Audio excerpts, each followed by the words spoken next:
to what I'm going to be sharing. Years ago, things rapidly.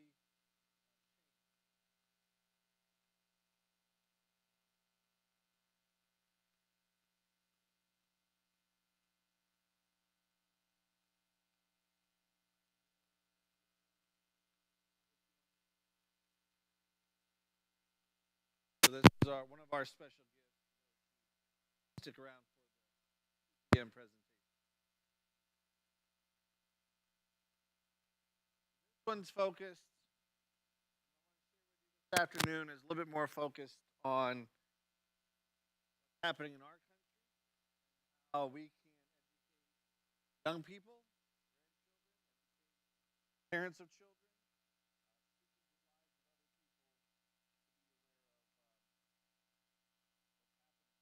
around us, and so now you guys probably already filled out one of these in the worship service. Yes, even if you already did one before, grab a drawing at the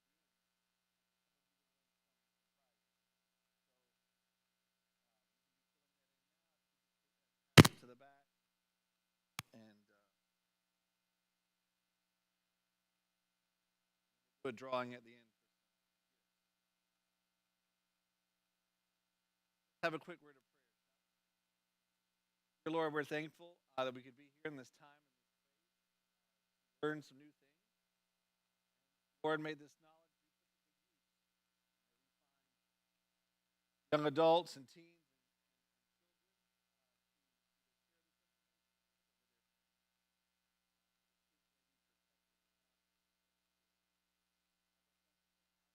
works that we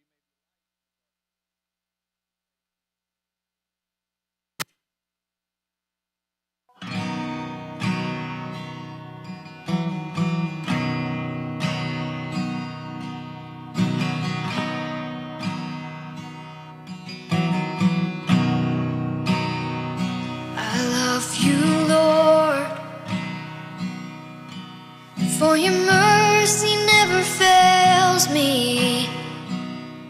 All my days I've been held in your hands. From the moment that I wake up till I lay my head, I will sing of the goodness of God.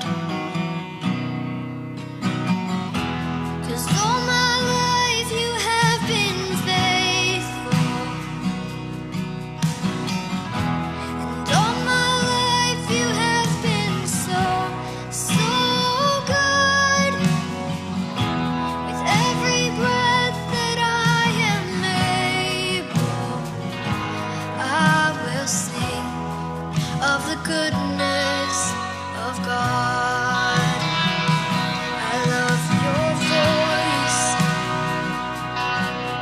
You have led me through the fire in the darkest night. You are close like no other. I've known you as a father. I've known you as a friend.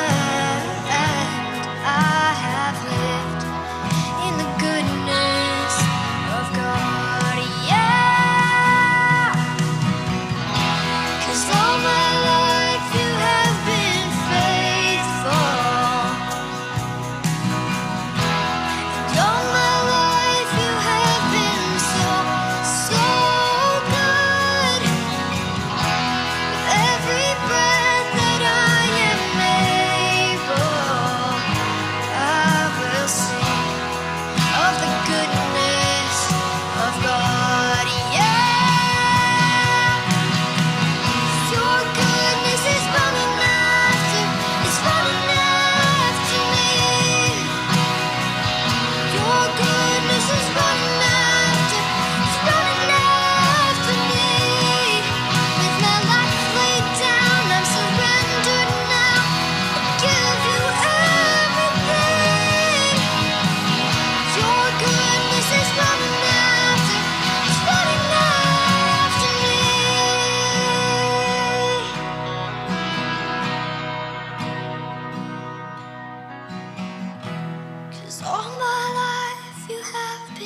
so, so good. With every breath that I am able, I'm gonna sing of the goodness of God. I'm gonna sing, I'm gonna sing. 'Cause all my life you have been faithful. 'Cause all my life you have been so, so good. Yeah.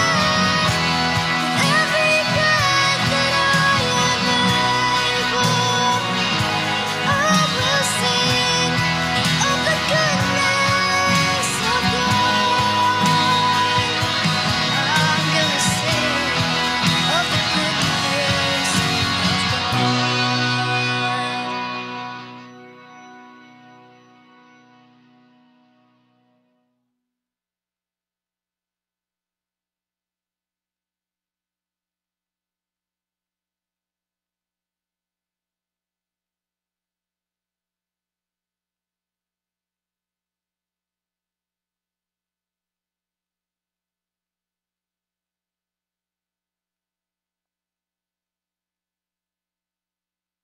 International, in case you're not familiar with this ministry. It's been in the Seventh-day Adventist Church for quite some time.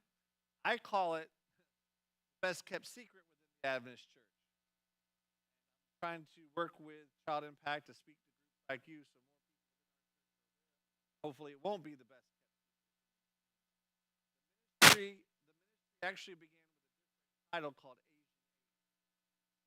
Their focus was primarily where in the world do you think?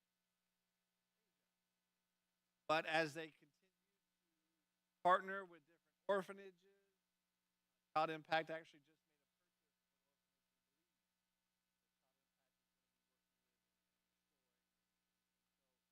a constantly kind of partnerships, building projects, Adventist mission world. It seems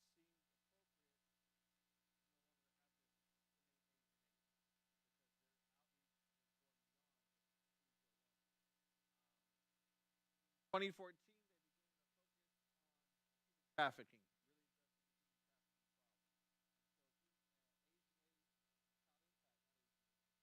Child Impact International is a handful of ministries within that. There is a ministry called Asian Aid, primarily is also affiliated with the Adventist, but it was almost like there was a parting of ways.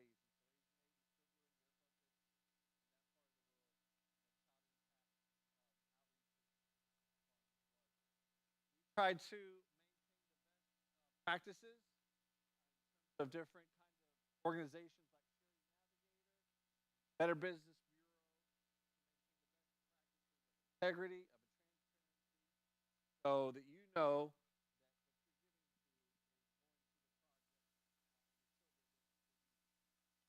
So when you see the big red X, what's that all about? Do you remember shortly after President Trump was elected, US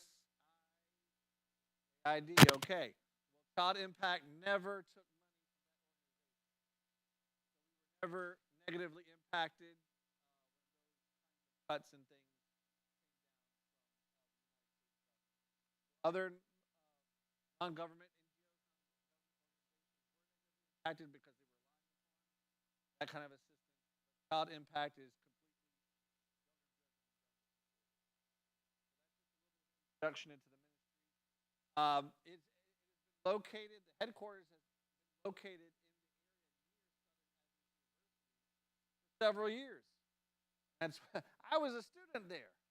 I remember seeing the sign for Asian Aid at the time, not knowing who Asian Aid was and what they did. So recently, with Tom Evans coming on as this the organization, they sold a house where their headquarters was. They've actually moved on the campus.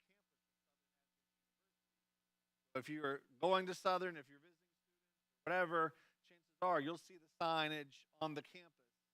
That's part of that strategy of really trying to help the Adventist world know about the wonderful work this organization does. Watch 3ABN at all. God Impact has a television show on Friday evenings, Sabbath afternoons. Word out what we're doing. That's just a little history. Again, you got the card. Even though you've already filled out a card, fill out the card because we're going to have a drawing for. But again, we're talking about human trafficking, especially here in the United States. Explain to me when you hear of human trafficking, when you hear of children being abducted, brought into slave trade here in the United States, what is the stereotypical image that comes to your mind of how a child falls prey to these predators? Have a stereotypical kind of a vision, maybe television or a movie. How do you think that this normally happens?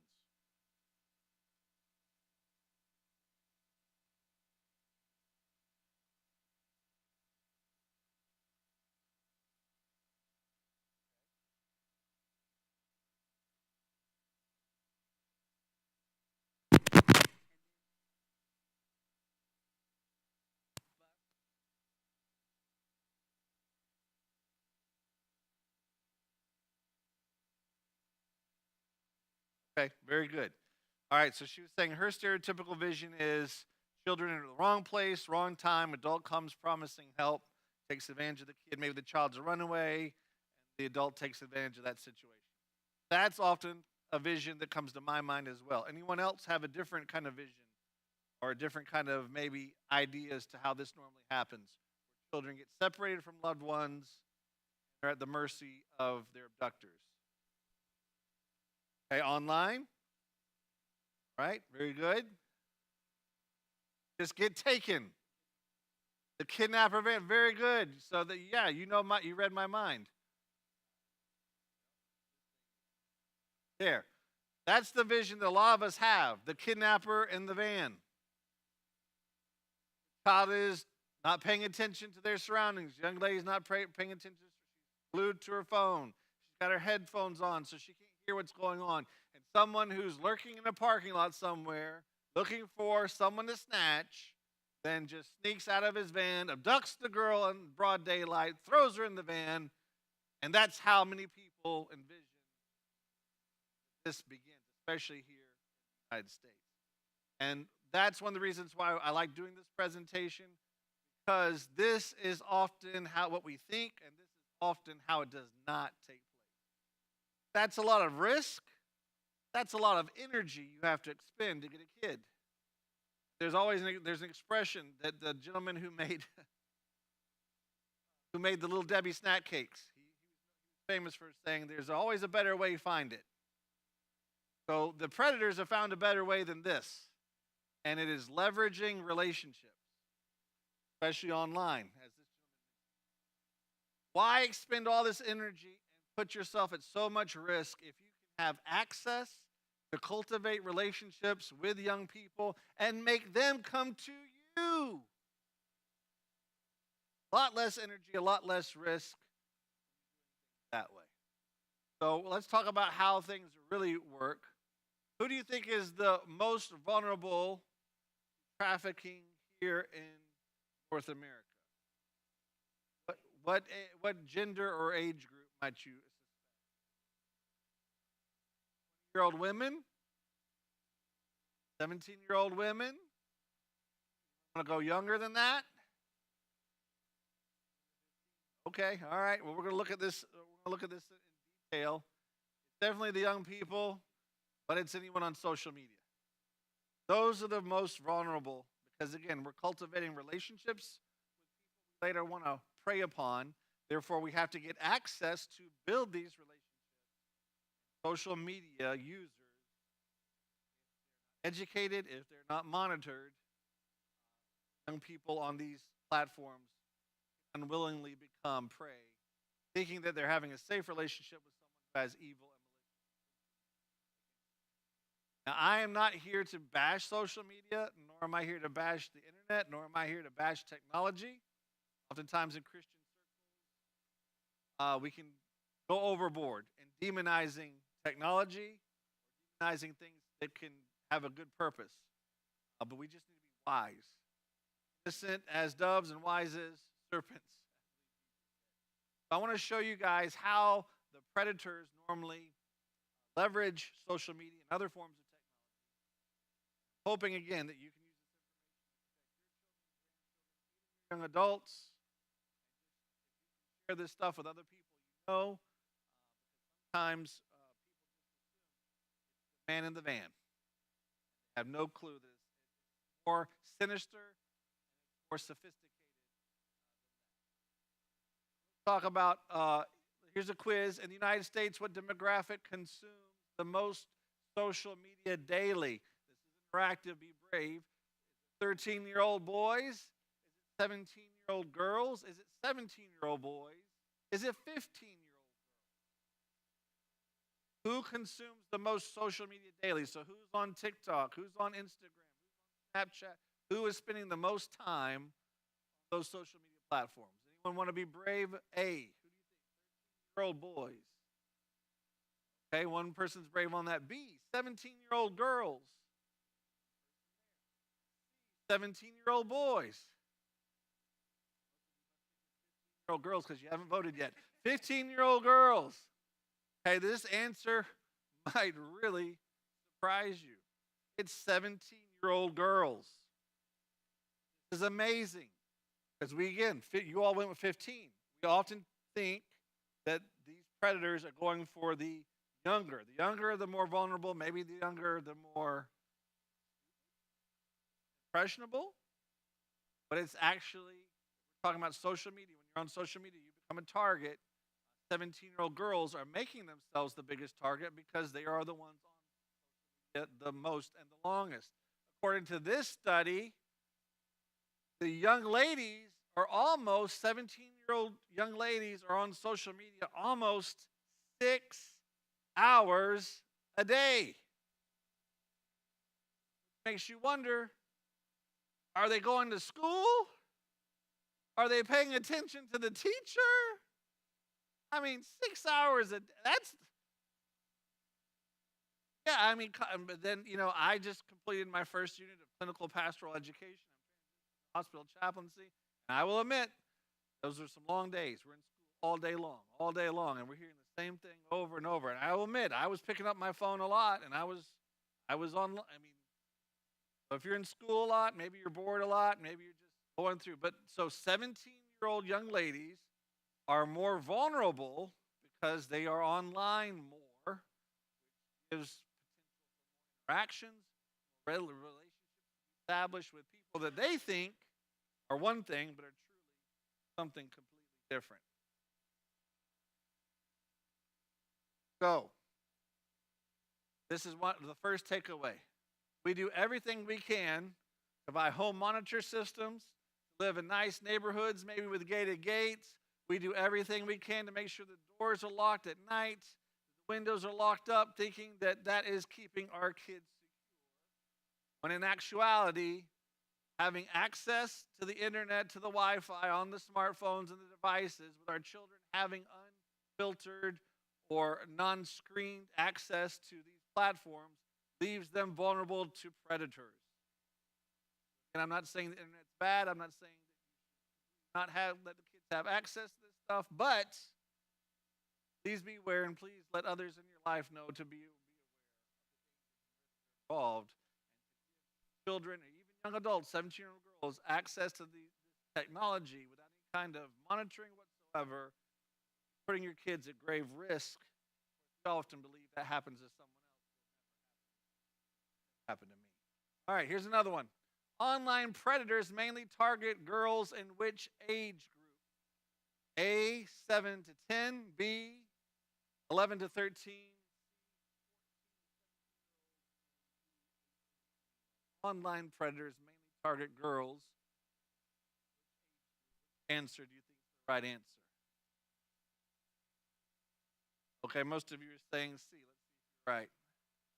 Okay, online predators primarily target girls ages 11 to 13, followed by 7 to 10. So they're still going low, What we're saying is the more time you put yourself online, the more time you're cultivating a relationship. They are going for the younger ones. Why do you think this age group is such a prime time for an online predator to try to cultivate a relationship?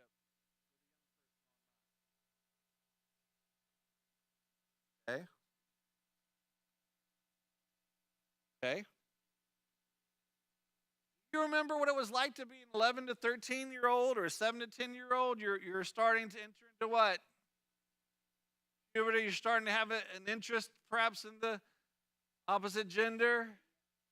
You're a lot more focused and aware of yourself. Maybe you're feeling insecure. Body conscious.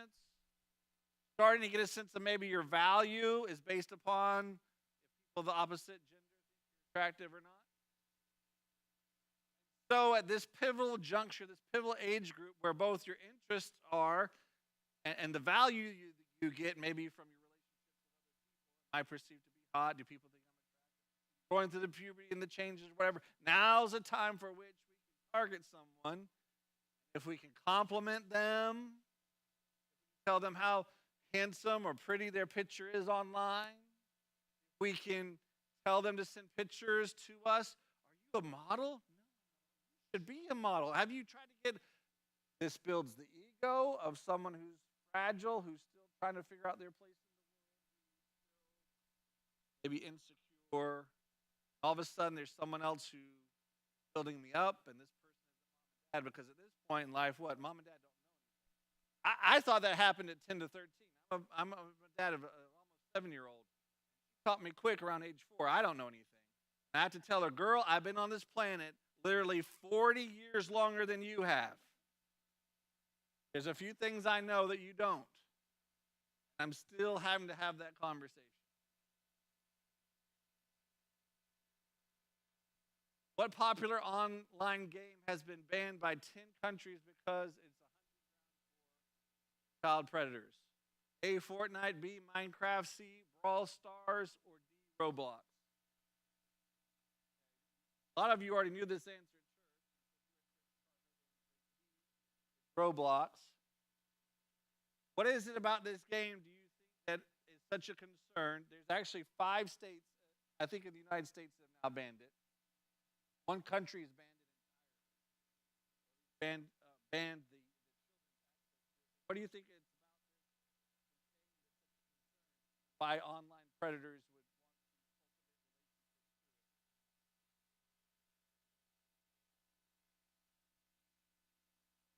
Exactly. This is a game that builds community. This is a game where people can communicate, play with strangers all over the world. So these kids are on this platform, and they can be contacted by someone that they think is a 15 or 14-year-old in another city or another state or even another country. Someone's cultivating a relationship with them. Mom and dad think, well, this is Pac-Man.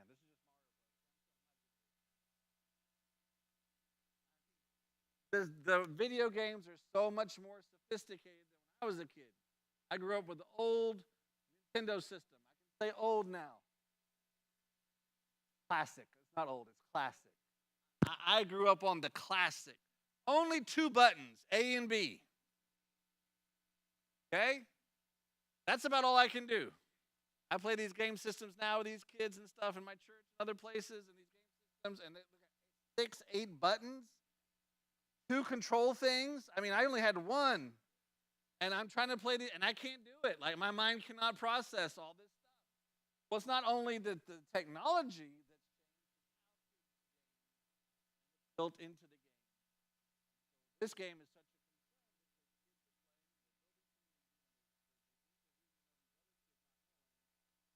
a concern. Are grown adults in the United States, sometimes even in other countries, who are intentionally building a community with them.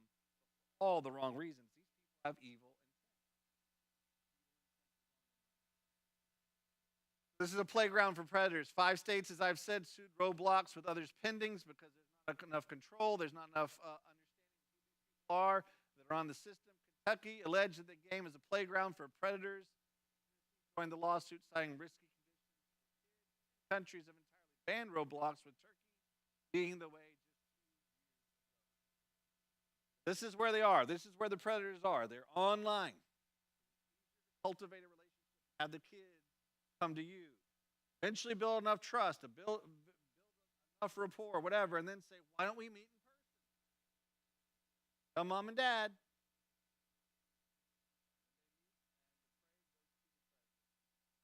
Roblox and Discord, another gaming platform, promoted as safe for children. Adults can contact minors through direct messages while pretending to be children. They request explicit images or send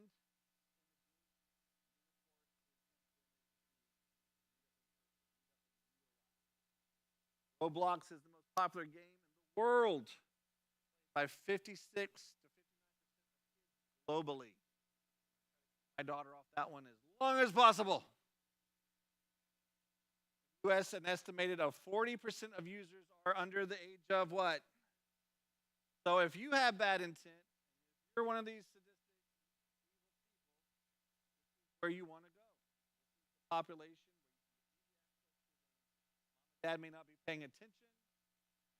Where the young people are. These are the top 5 apps that have been flagged for risky contacts. In other words, contact and building community with people that are one thing, but are really something else. Talk and Discord. I'm over 40. Or what social media are you on? Instagram, Facebook. Most people over 40 are on Facebook. If you're over 40, maybe some of this you're familiar with. But these are the platforms. So if you're a young adult, you're a child, you're a teen, your grandkids are on these kinds of things. Have a conversation with a young person or their parents. Are you monitoring this? Your kids may be talking to? What percentage of minors are solicited by strangers online for sexually explicit content? What percentage of minors are solicited by strangers online for sexually explicit content? So we're talking about people who are online to develop and cultivate a relationship. And sometimes these people who are predators out there don't even want to cultivate the relationship. Just what teen can I get hooked, or which teen can I get some kind of dialogue connection with if I just send them, hoping that they want more. What do you think? A, 8%, B, 17%, 36%, D, 41%. A, B, D. Okay, a few more for D. High, it's 30%, 36%, 1 in every 3 minors report being approached by a stranger online. Hey, send me a picture of yourself. Send me a picture of a specific body part, whatever. That's crazy. It shows that we are coming soon, as it was in the days of Noah and Lot. This is sick stuff. Happening online. Dating sextortation. Heard of sextortation before? Is that a new word to you? It's a new word. Okay, we're going to introduce a new vocabulary to you. Sextortation, what kind of word do you see in that word? Sex and extortion. Sextortion. So it's a combination of the two. All right. So let's say you have a guy and a girl. They're dating each other. They share explicit photos. Conversation that up. Unfortunately, this is the world we live in, and now this is kind of the expectation that's out there in the culture. If you like someone, you want to convince someone to date you, you need to show them a little skin, a little picture, whatever. Let's say that these two are dating each other, and they've shared some photos or themselves with one another, and then they break up. What happens when they break up? Or if one wants the relationship to go further than the other, or the photos are shared with friends, or the breakup, maybe after the breakup, hadn't heard, photos get leaked somehow. Are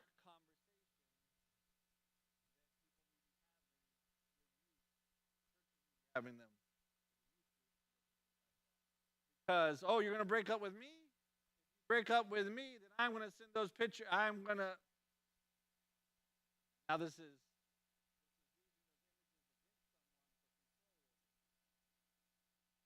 These are questions that need to be discussed.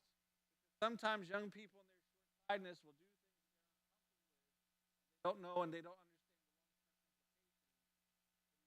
understand and quick reply. Don't know what this person to friends.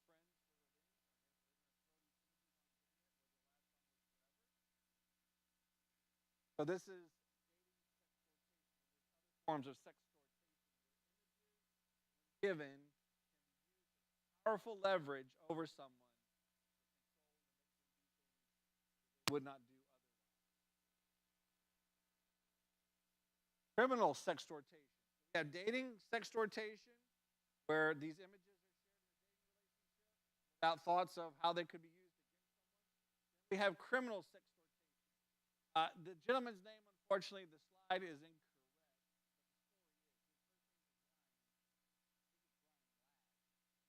This young man, straight A student, victim of a global sextortation.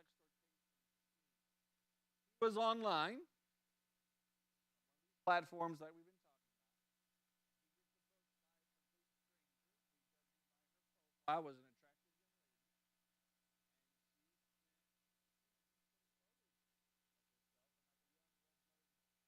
attractive them himself. Start this online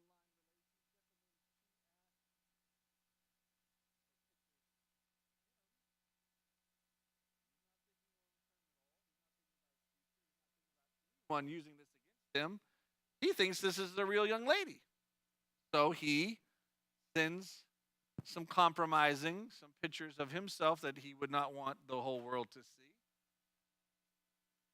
Then later on, told the young lady he was talking with was not a young lady, that if he did not come up with hundreds of dollars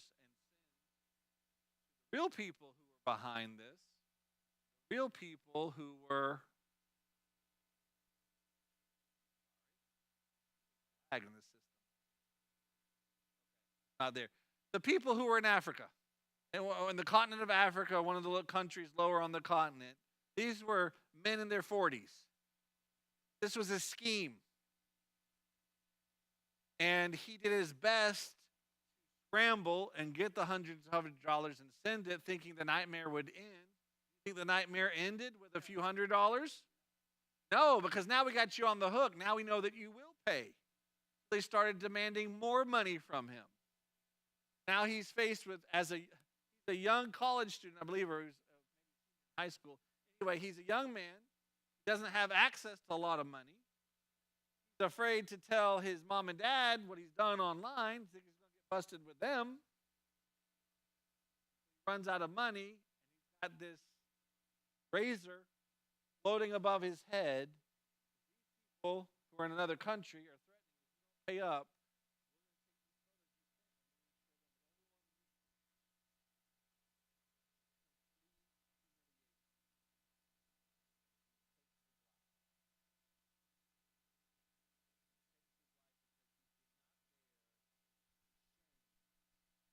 Telling his folks what he did,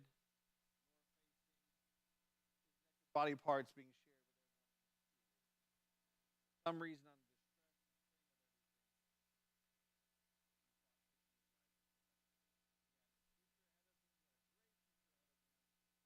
got caught in the web trap laid. This story happens not just with young adults. This kinds of story I can tell you I've heard many happens to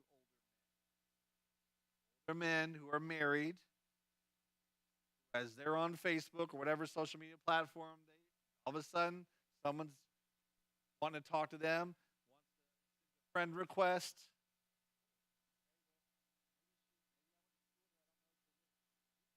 Whatever. Maybe they aren't happy with their marriage or whatever the case may be. I'm using stereotypes now, but this can go either way with either gender. I have heard stories that end in suicide, but it ended in men about it just like he did, having their lives ruined because they got caught in a trap of thinking, "Oh, I'm communicating. This is innocent." Showed me a photo, and now I showed, and then all of a sudden, now, oh no, it's ransom. Guns being put. Anyone can fall for this, and it's happening more and more all the time. This young man and for many other young adults, this is what predators are trying to do. I don't need to grab you in Walmart and throw you in the van and take you off to some place away from your parents. I can get money from you. I can ruin your life. That's what the technology is opening the doors for.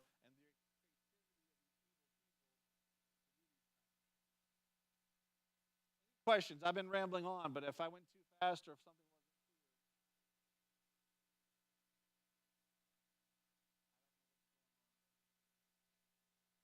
clear, you guys advance the slide one more. I'm having to press the button, but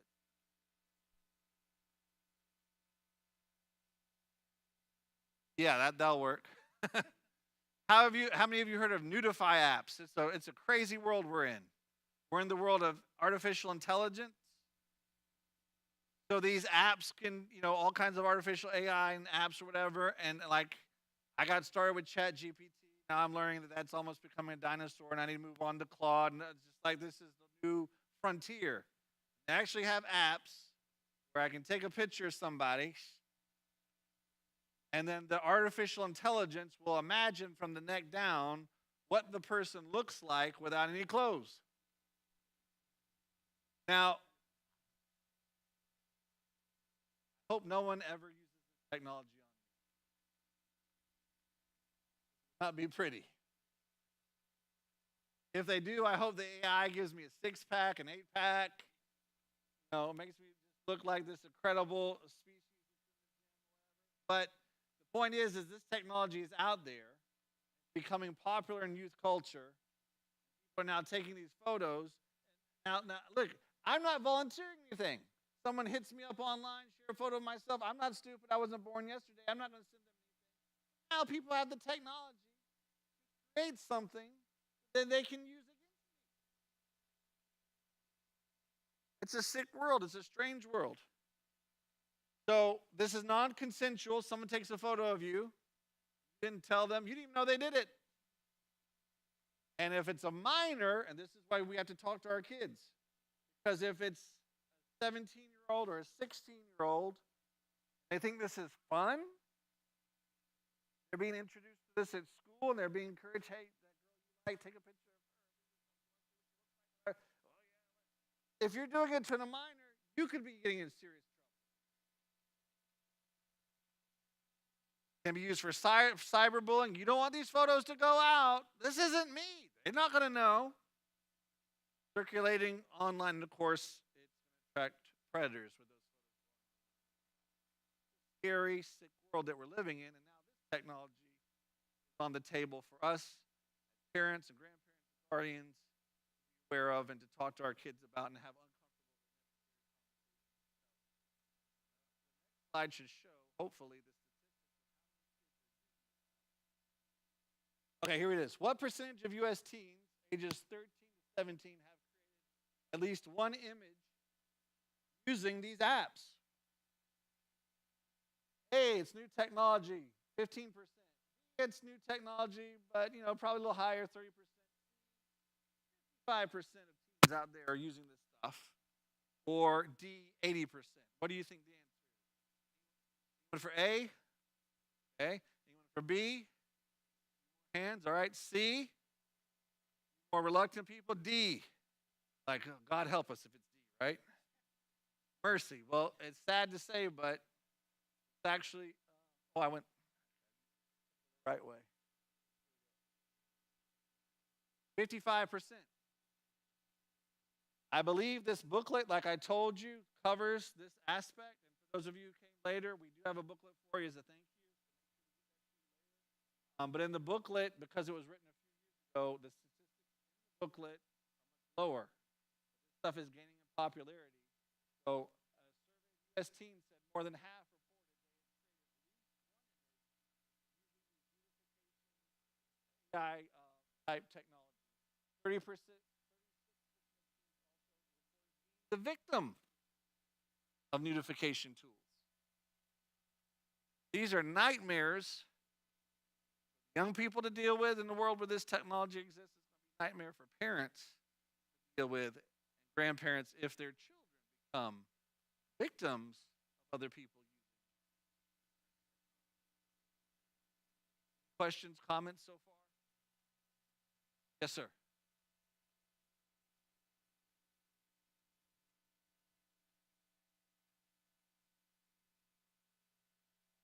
Yeah, that's the problem.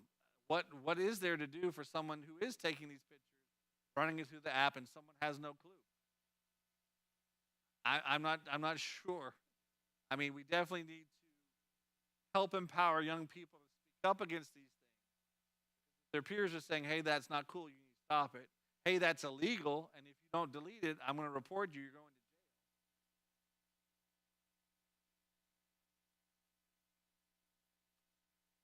If your child becomes a victim of it,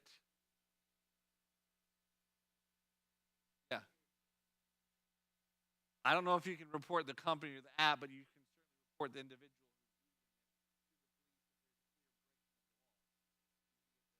law enforcement involved. Hopefully these things like other technologies will begin to get shut down more and more.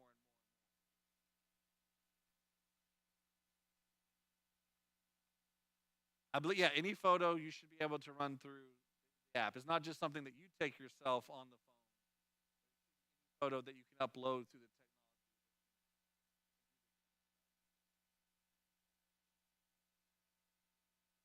Beautifying apps. This is the we're living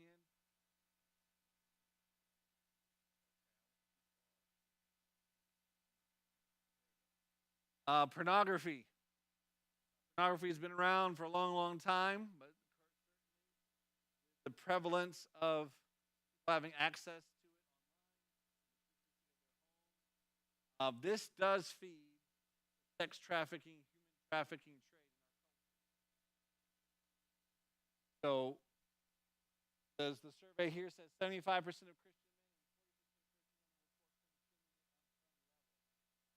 more that people can walk away from this stuff. Supply equals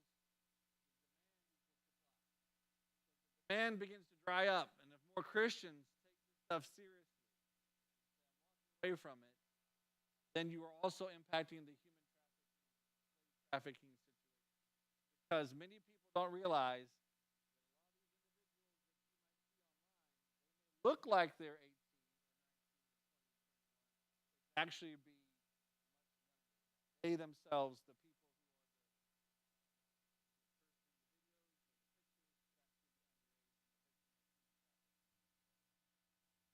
myself. I know that if David could fall for lust, well, you could program on my computer called Covenant Eyes. That for me, myself down on certain websites about the pornographic things.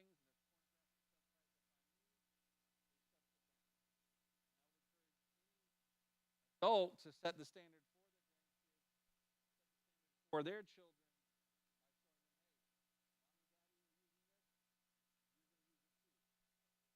Don't tell them, hey, you gotta be locked down. You gotta have this on your.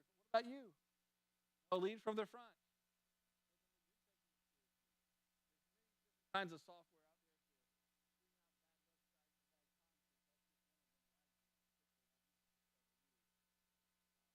David could fall.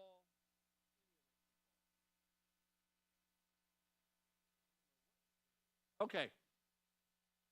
What is this? OnlyFans. How many of you know what OnlyFans is? All right. So if you're not familiar with OnlyFans, this is basically what's happened in our culture.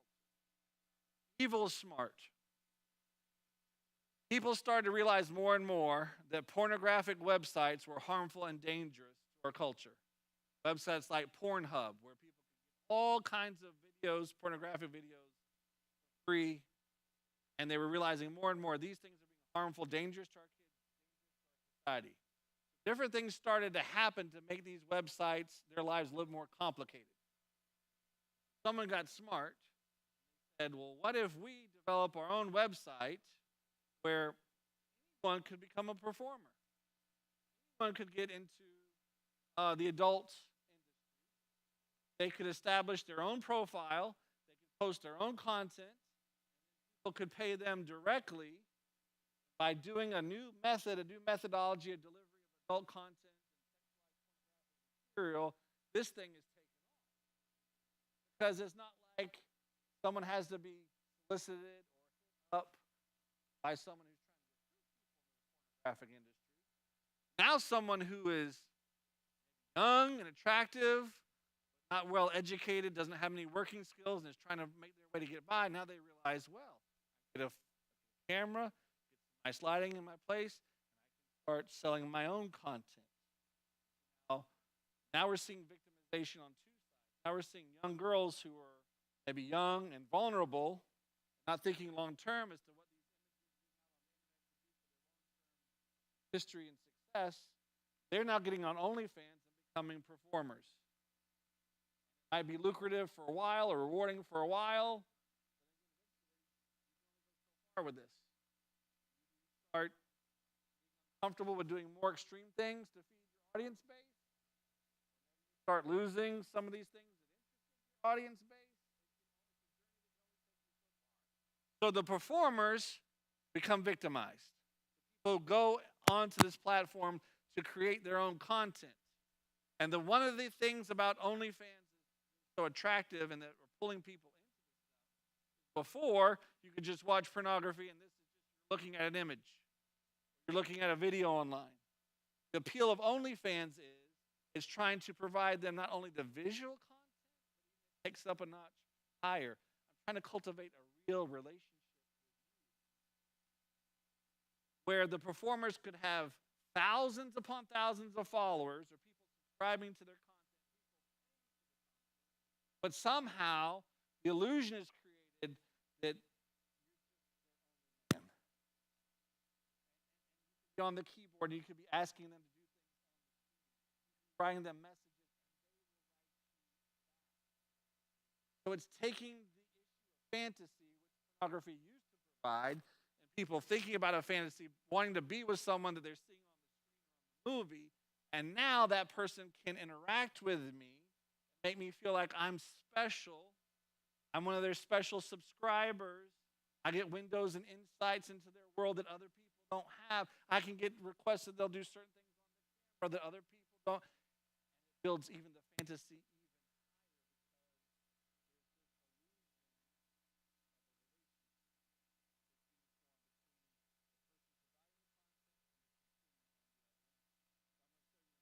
How the consumer is also a victim, not just the person creating the content. So 1.1 million creators in the United States alone. That's 1.1 million people on OnlyFans putting themselves out there for whatever unique things that they're doing for other people to consume. It's projected by last year, 252.9 million visits globally. 36% of OnlyFans accounts are classified as likely third-party controlled. What does that mean? Likely third-party controlled. I told you that OnlyFans is where anyone can go online and become create their own content. But if you're third-party controlled, that probably means someone else is your boss, making you to content. Someone else is pulling the string. So again, some of the people who are the performers, they are victims. Talk about the consumer. What is the title of someone hired to impersonate an OnlyFans model and engage with their subscribers? A, an imposter. B, a chatter. C, a scammer. D, a bilker. One say A. One say B. C, scammer. D, y'all have already taken your Sabbath nap, I can tell. Yeah, this was all new to me too. It's someone who's called a chatter. So here's how the user is getting victimized. We talked about the provider being victimized. Here's how the user. So I'm on this platform. I'm getting sucked in. I'm getting seduced by this person who I'm chatting with, who I'm talking with. We're sending messages, flirting with me. Yes, they've got thousands and thousands of other people following them and subscribing to them, but we've got a connection. And I feel like I'm the only one in this person's life. Meanwhile, I don't know this person who's creating content has hired chatters who are in the Philippines.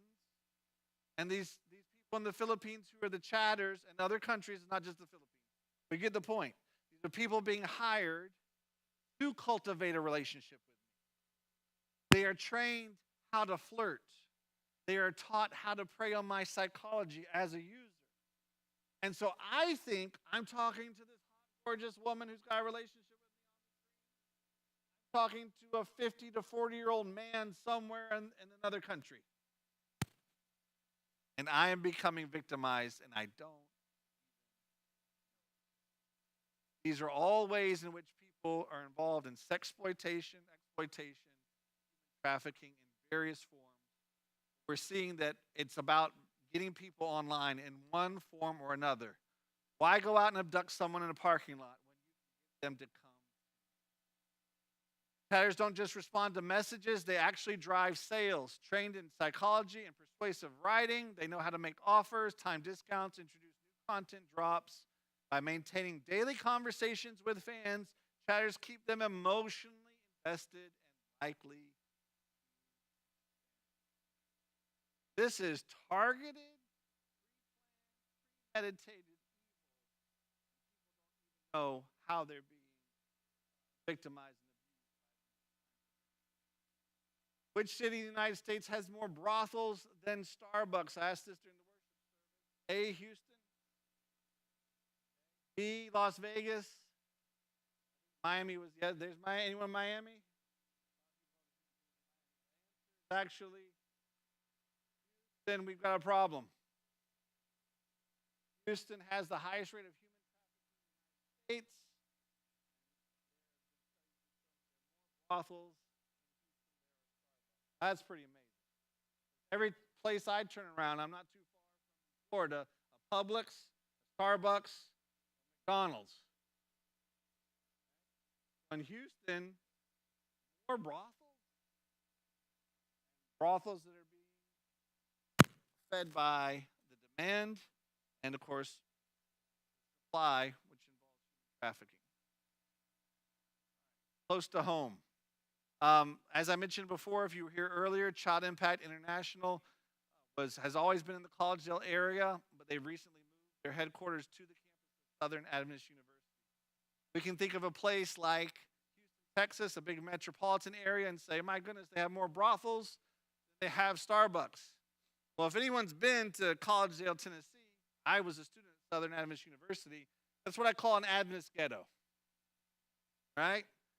Everyone is an Adventist, like in Collegedale. They got more churches in this short proximity you can shake a stick at. And then most of the people, when they graduate from Southern, the quality of life is so nice in that area. A lot of them get jobs in the area. They never leave. My best friend, he's been there since he graduated. I'm like, dude, there's other places in the world to live. I can't do it. I can't be surrounded by that many Adventists at one spot. The Lord said, go and make disciples, not stick amongst yourselves. So for me, I just can't do it.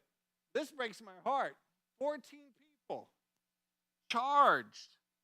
This was last year in Collegeville, Tennessee, and a human trafficking sting. This stuff is big. And the stuff that I'm talking about with you today, don't believe that it's, well, we're Adventists, we know better. We send our kids to Adventist schools, they know better. This happens to other people somewhere else. It never happened to my grandkid. It'll never happen to my niece. It'll never happen to my nephew. Never happen to my college-age student. Because we love Jesus and we go to church and we know better. That's not how it works, folks. And this stuff can hit us at home. The stories I'm sharing with you, yeah, they may be somewhere else, another country, another state, but that doesn't mean it still hits us. Police say 8 of the 11 arrests involve suspects attempting testing. Even in Adventist ghetto. Okay, because you came here, got the booklet. Anyone who came late that needs the booklet, you can take a picture of this. You can look it up online, share it with a friend, but I got a hard copy here.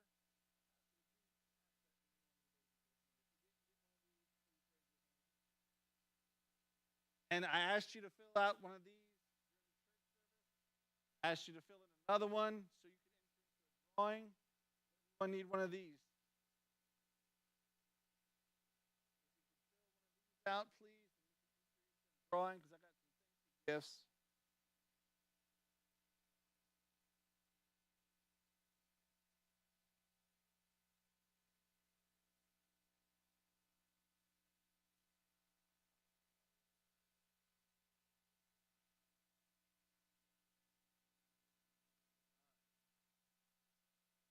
Hopefully everyone has their sex trafficking in America. And again, this book was written 2 years ago, so you've gotten a little bit, a few more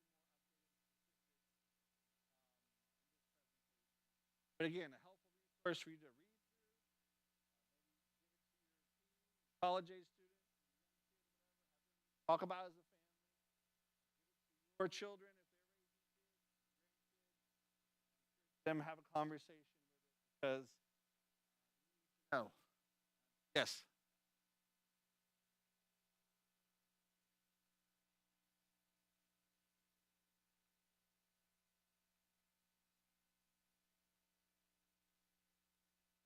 Well, you as a parent can take control of the App Store or the Google Play Store, and you can keep downloading certain apps. What I was offering to you was an app that would shut down stuff. If you put the website in the app, it would hopefully stop.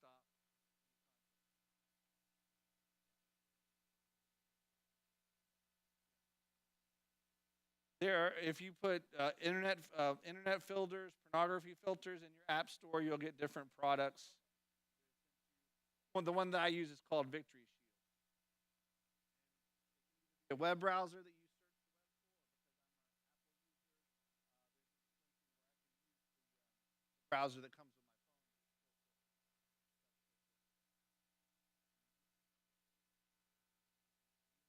phone. Question or a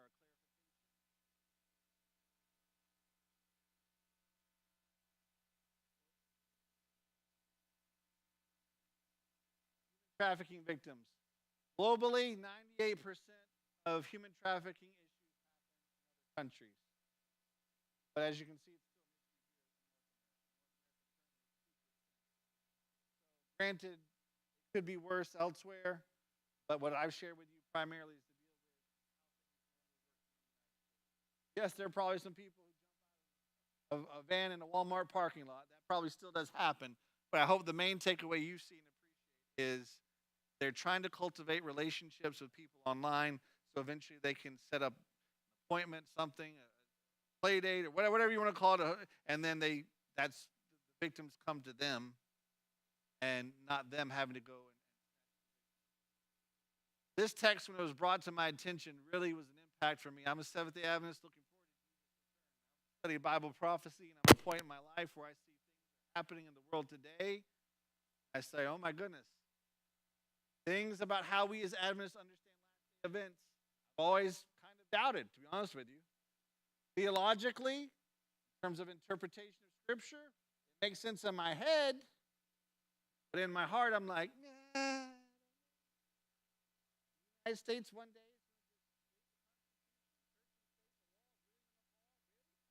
That's my whole life. For the last 2 years.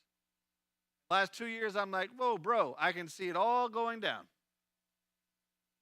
And then this text in Revelation, about the same time as I'm going through this sudden realization of, oh, it's my heart is now agreeing with my head, and I can see how it all could go down quite easily.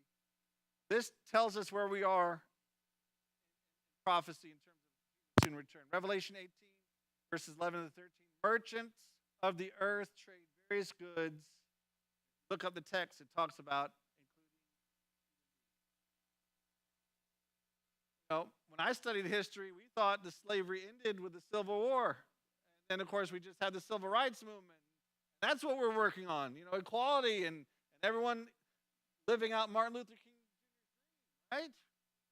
Lo and behold, realizing today that there's more in the world today than at any point. Another sign pointing to how close we are. There are 3 major types of human trafficking. Sex trafficking. That's your forcing sexual exploitation through prostitution, pornography, and other things. There's coerced labor. You guys saw a little bit about that in the sermon today. Children being forced to work in fields, perform tasks, oftentimes because they're trying to help the family. And of course, there's forced marriage or child exploitation. Marrying a young lady, young girl, oftentimes against her will. Over, we're shifting now from the United States and globally. So globally, human trafficking, we're talking about now the 3 forms. So we're talking about I'll tell them. Sexual exploitation can be simple as this. Example of a young lady, her job to make money for her family, sell fruits and vegetables in the market. She gets approached by a much older man who's probably there at a pit stop. He's doing commerce, he's doing trucking, whatever. He approaches her to buy her time. She has a decision to make. I could work all day in the market, and I may not come home with enough money to take care of my family. Or for a few minutes with this gentleman, I'll get what I need to take care of my family. Have women around the world having to face these decisions. What do I risk? Do I risk myself in order to take care of my kids, my siblings? Know for sure that I want to bring home something that's going to help the family? Or do I spend a whole day in the market and I might not come home? Simple, real. This doesn't make the movies. This doesn't make Dateline NBC. These are the kinds of choices, and this is where trafficking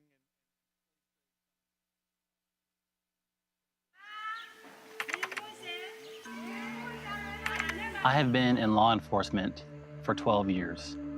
And what I've learned over 12 years is that safety is key. I'm constantly thinking about not only my safety, but a perk of the job is the safety of others. And safety, especially of vulnerable communities, which include young girls and women. And unlike being in the US, safety here in Zambia is not really all that emphasized. It's upsetting, it's angering, it's heartbreaking.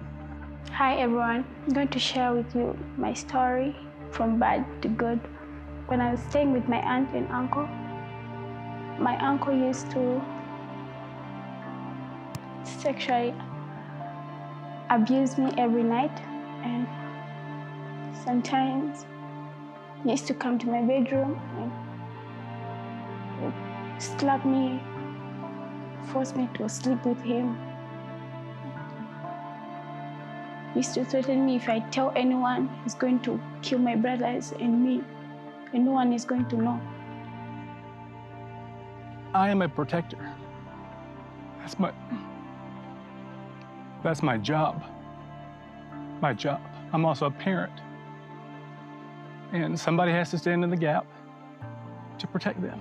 And that's sponsors, that's the staff here at Riverside, and just a little bit that I could do to contribute with some of my knowledge base and experience. I wanted to make sure to share that with them, and I hope that they understood that I'm passionate about them and that I care about them and their well-being. My neighbor told me about this school, Riverside Secondary School. Yes, she told me about Child Impact, how they help people and they change lives of people. And here at Riverside, this is a fantastic school, and they have very high expectations for the kids. It's known throughout the country as one of the top schools. For some of these kids, the most vulnerable, they can't pass the tests to get into Riverside. And so we were like, how do we get these kids into a safe place on campus? And Melissa said, what about a program where we could tutor the girls and also give them a life skill? So the girls that are in the tailoring program, oftentimes it's because their academics weren't enough for them to qualify to attend secondary school. And so without that secondary training and without any kind of vocation, their options were very limited of what they can do with their lives. And so some of these girls, a lot of them, have grown up with very poor families, and so there's a lot of pressure on them to do something to earn money for their families. Some of them are selling tomatoes or potatoes or corn in the market. Others are selling themselves in the market. And so we knew that we had to do something to end that. Rescue at Riverside means we are going to bring you to a safe place. Forget about the chaos of your life before. We're going to bring you to safety here. You can always feel safe here.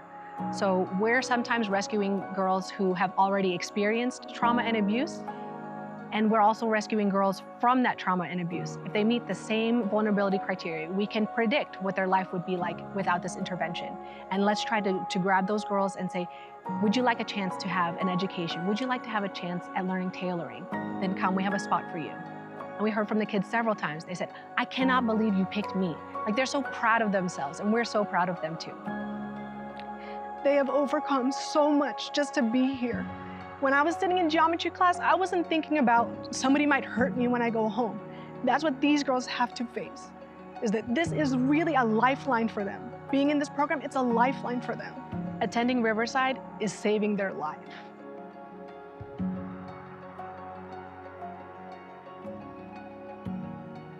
Education for those who don't have it, having skills for which to provide for themselves, puts them in a less vulnerable to be exploited sexually or to feel that they have prostitution. We have labor trafficking. We talked about that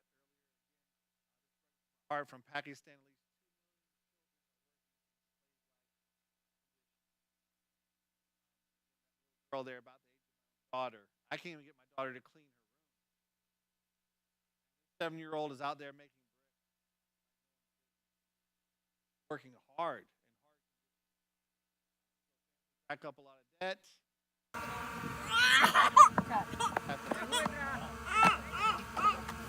Pay attention to mom. Pay attention to mom. Baby.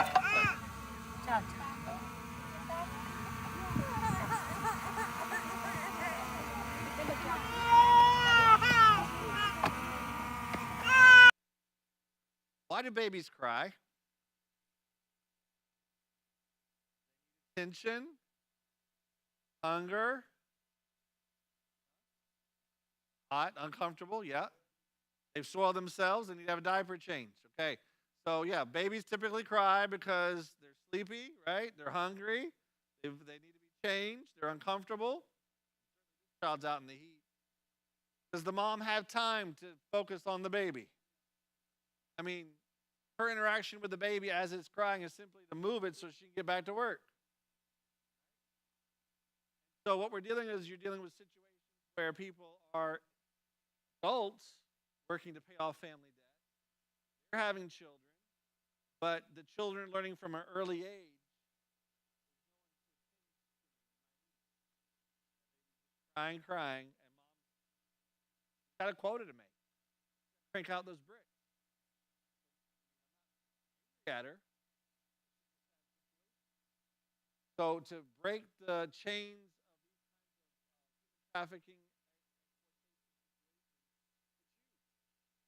Right now, this baby's living in that, and chances are that baby's going to grow up in that same situation unless something were to change. Right now, the baby is learning to cry, and I wait, and I wait, and I wait. Most of us, if our kids cry, we're on that. We want to find out what's going on, what's going on. And our kids learn there's someone who loves me, there's someone who's there for my needs. Different situation.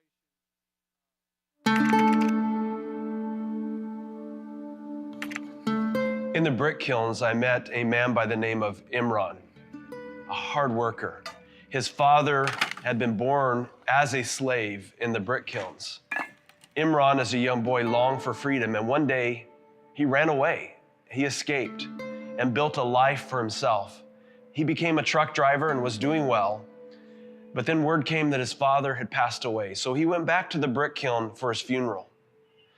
It was really a trap because the brick kiln owner recognized that the deceased slave had a son. So he forced Imran to take on his deceased father's debt. This debt does not die with an individual. It passes on to their children.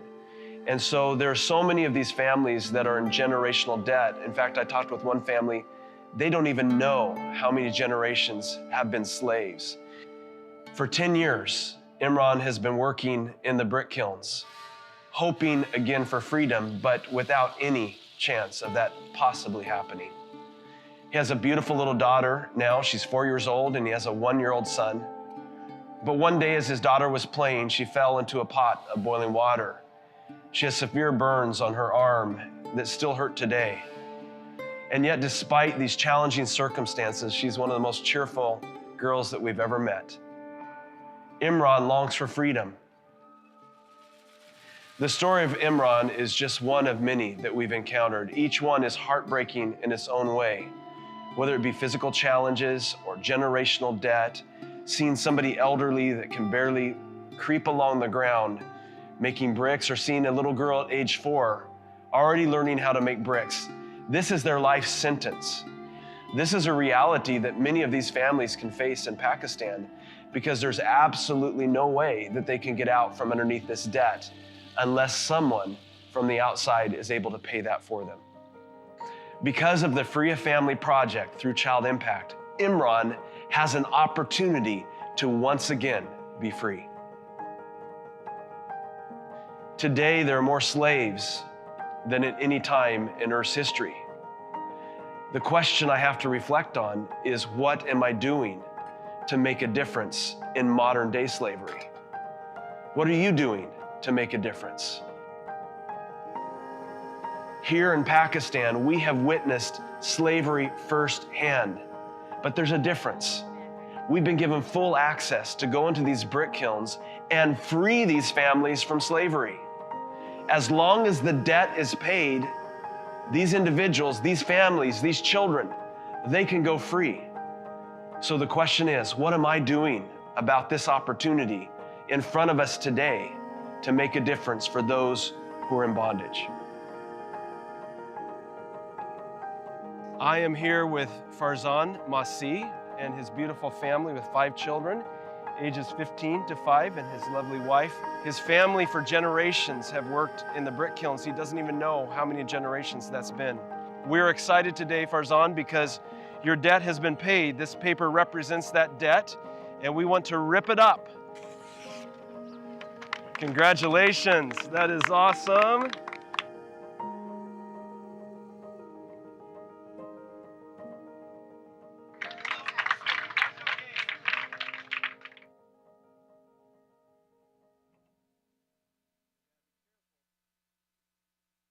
I don't want to go in there and free everybody at one time because that may shut down the opportunity.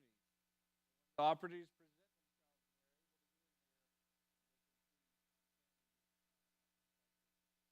themselves. Finally, there's forced marriage.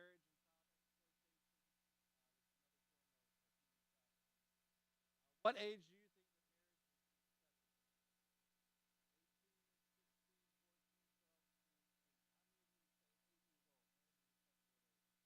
think it is? You think it's for them? No. I'm asking you. What age do you think is acceptable for a child to be married? Yes. 10. 12. None of those are good options. So for us, yeah, I would even want my daughter, if Jesus doesn't come, to get married at 18. I definitely want her to get married before I did. If I'd known earlier. I love being a dad. I would have started earlier. Definitely 18. I'd probably say, probably not. After we finish something. But we have to be careful not to impose our values upon another culture. Mother, Mary, a lot of scholars think she could have been different cultures look at this differently. Obviously, older are probably preferable. But in different cultures,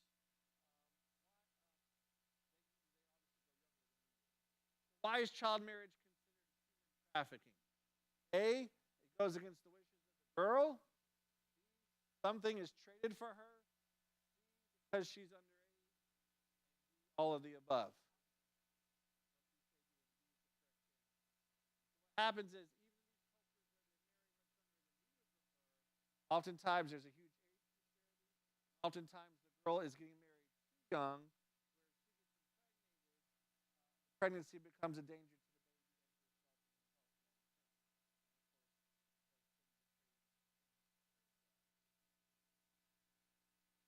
So this is a picture of a project, I believe, from the Philippines. Technically, this practice has been recently made legal, and yet it's still practiced in remote places.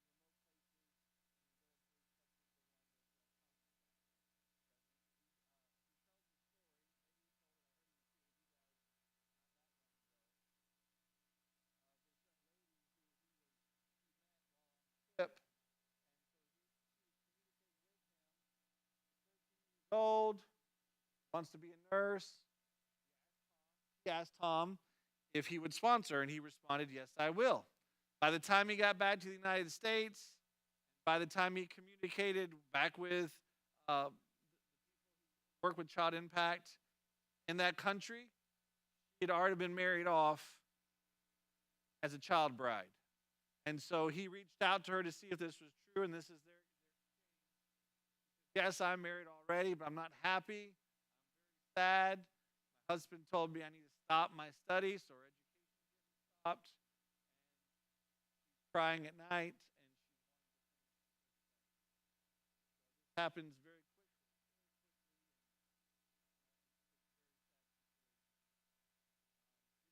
quickly. Baby James.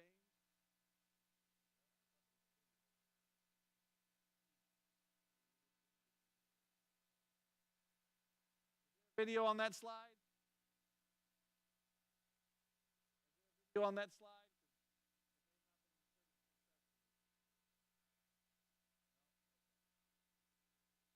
Well, there was a video that So just recently, oh, yeah, there it goes. Sorry. Go ahead and play that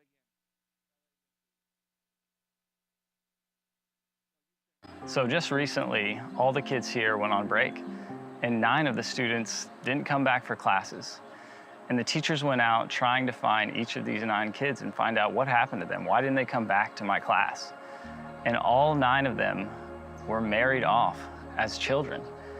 And they were only able to recover one of those children, Rylan, because she stood up for herself. And she said, I want to go back to school and I want to get an education and study.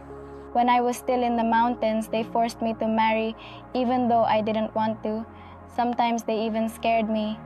If I didn't want to marry, they would do something bad to me. The culture here is that once a man gives you money and you agree to it and accept it, it means you are willing to marry him. But if you don't like the man, you double that amount. If it's 100, you double it and give him back 200. Sometimes if the woman does not want the man, what the man does is give the money directly to the mother. If the parents have accepted the money, their child can no longer refuse. I felt that I wasn't important to my parents because if I were important to them, they would respect my decision to continue my studies. It's just sad because for just 200, they will force me to marry a man I don't even like. My mother got married at 10 years old and gave birth to me. when she was 12 years old. This is what happens in the mountains. Sometimes they force their children to marry because of money. That's why I asked my teacher for help. We decided to really go up there to rescue that child, and we really saw the situation. When we went to the house, I really saw how her parents and relatives rejected her, how they threw away her clothes. The family was so angry. They said, if you want her to go back to school and study, then she's yours. You have to take care of her from now on. And one of the teachers, Michelle, told me, I instantly offered to adopt her as my own daughter. And not just in a way that she could stay at my house, that I would prepare food for her and look after her, but she's actually going through the legal system to adopt her as her own child forever. I told her, don't worry. If you have no parents to support you, I will be your parent here. What Michelle told us is that she's not only now trying to adopt Rylan, but she's trying to adopt Rylan's siblings to protect them as well from being married off as children. I want to indeed cut off our traditions in the mountains where women marry early. So now I am happy because Child Impact has a program for women like me. While Rylan's story is very encouraging and super exciting to be a part of, there were 8 other children who didn't stand up for themselves and say, I want to continue my studies, I don't want to be married. And so there are many other children here who are in need of a safe place.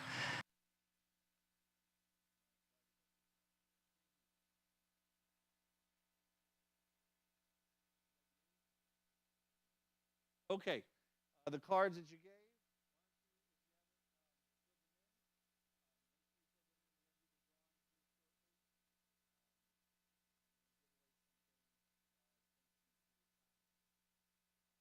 Have them done.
about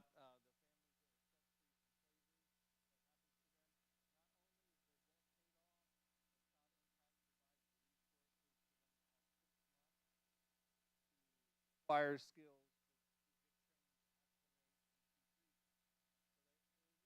as if bought out of slavery and then I didn't make it clear in my presentation. Also, that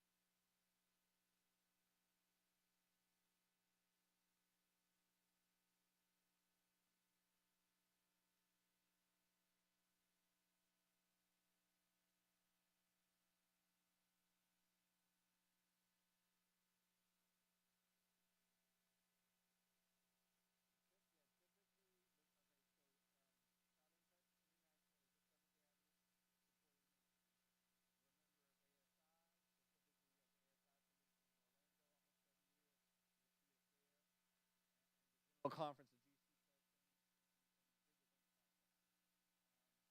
I'm a part of a speakers team, so I don't work for them full time. This is kind of my ministry that I do on the side. I've been a pastor for over 20 years, last 5 in the Florida conference. And opened this speakers team to raise awareness of the ministry in churches like this. Tom was here a few years ago, I understand, or last year, whatever, and so forth. But about 2 years ago, so he can't be everywhere all the time. And so in his leadership, they provided teams normally with retired pastors or people have more freedom to be with different churches. So we're trying to get the word out. I believe in our church. Retired pastors now who are doing what I'm doing, myself and others. This is my first church this year. I broke my leg in January. Now been out of the cast for a few weeks. My leg is kind of normal. So I didn't want to be on the stage with a cast. You guys are my first church this year. Thank you so much. Appreciate it. I've seemed a little bit awkward or whatever. That's probably why. I've talked to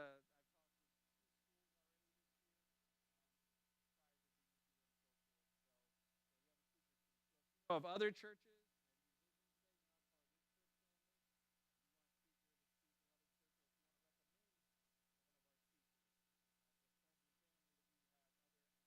Adventist world is a small world. So if you know, you say, hey, we had this great presentation. Better than him. You tell them, and then have them contact. I can't be the speaker.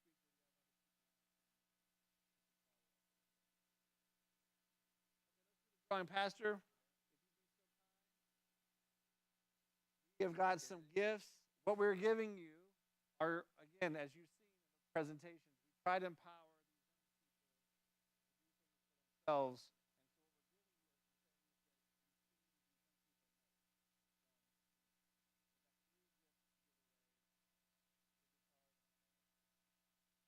doing Thelma May, congratulations.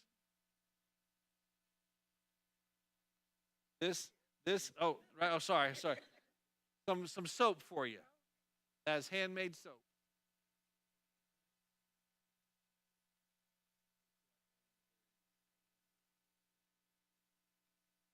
Rodrigo Gomez.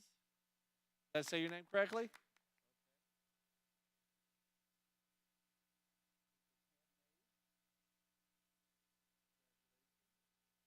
One more gift.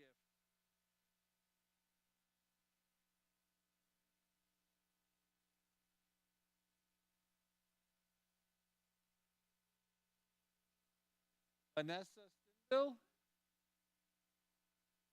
Right there, okay.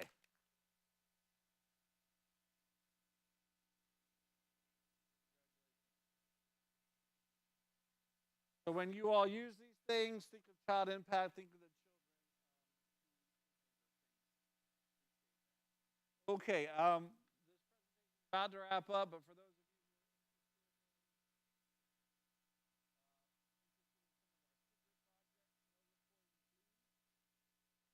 if you were live streaming.